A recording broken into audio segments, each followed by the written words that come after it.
Dalam nama Bapa, Putra, dan Roh Kudus. Amin. Ya Bapa, Tuhan langit dan bumi, kerajaan-Mu Kau wahyukan kepada orang kecil dan rendah hati. Berilah kami hati yang terbuka bagi kehadiran dan kekayaan-Mu yang terpantul dalam kitab suci, dalam alam semesta dan dalam hidup kami. Inilah permohonan kami, demi Kristus, Tuhan dan pengantara kami. Amin.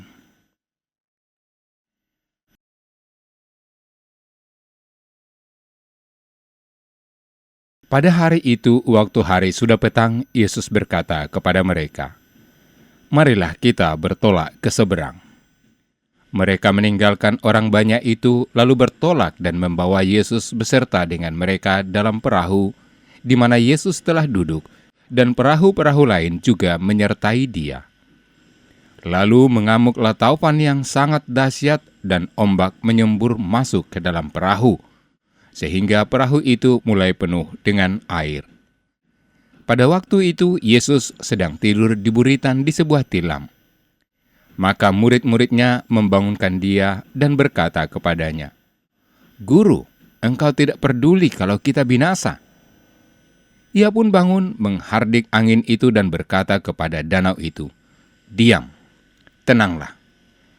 Lalu angin itu reda dan danau itu menjadi teduh sekali. Lalu Ia berkata kepada mereka, "Mengapa kamu begitu takut? Mengapa kamu tidak percaya?"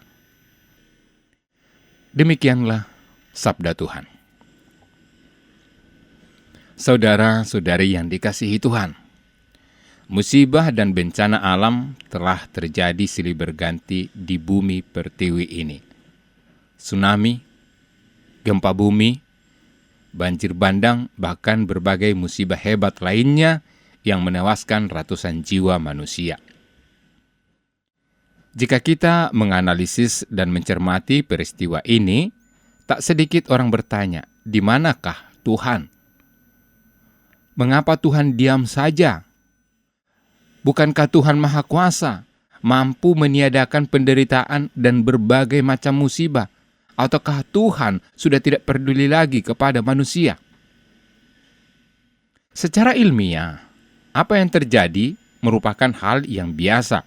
Misalnya, pergeseran lempeng-lempeng bumi yang mengakibatkan gempa bumi dan terjadi keretakan sehingga menimbulkan tsunami. Di samping itu, ada juga musibah yang terjadi karena kelalaian dan kerakusan manusia dalam mengeksploitasi alam secara brutal. Akan tetapi, ketika berhadapan dengan situasi semacam ini, justru yang menjadi objek sebab akibat adalah Tuhan. Munculnya ketakutan dan kecemasan manusiawi justru menghantar kita pada sikap skeptis akan kemahakuasaan dan keadilan Tuhan atas hidup yang sedang kita jalani. Saudara, sikap dan pertanyaan yang sama juga disampaikan oleh murid-murid Yesus. Ketika ketakutan dan rasa cemas menguasai mereka, kebersamaan dan pengalaman iman yang mereka peroleh bersama Yesus ternyata tidak dengan sendirinya membuat mereka yakin bahwa yang selama ini membimbing dan mendampingi mereka adalah Tuhan yang memiliki kemampuan dan kuasa atas segala sesuatu. Arus gelombang yang menghantam perahu mereka seketika membuat para murid panik dan cemas.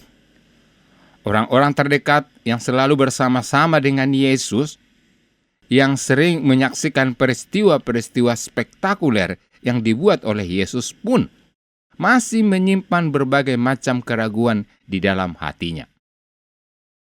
Kecemasan dan rasa takut untuk menghadapi penderitaan dan pencobaan ternyata mampu meredupkan iman mereka kepada Sang Guru kehidupan.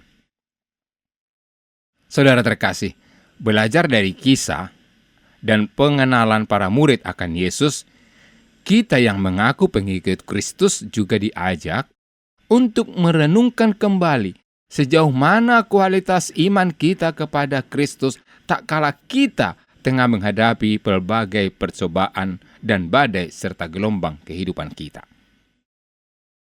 Akankah kita tegas membuktikan kualitas iman kita dengan menunjukkan sikap percaya kepada Kristus? Atau justru berbalik menyalahkan Tuhan atas segala penderitaan yang sedang kita alami? Baptisan yang kita terima tidak dengan sendirinya menjadikan kita matang sebagai pengikut Kristus. Karisma kita sebagai pengikut Kristus tampak lewat praktek hidup kita. Cara kita dalam menghadapi berbagai persoalan, tantangan, bahkan terlihat lewat sikap kita dalam menghadapi serta memikul salib kehidupan kita. Beriman kepada Kristus itu berarti mempercayakan seluruh pergerakan hidup kita kepadanya. Sikap pasrah yang lahir dari iman akan membuat kita siap dengan terjangan ombak dan badai sakal sekalipun. Hal itu nyata dialami oleh Ayub dalam bacaan pertama. Ayub mengungkapkan bahwa di dalam badai pun Tuhan hadir, dan bahkan di dalam badai Tuhan menjawab aku.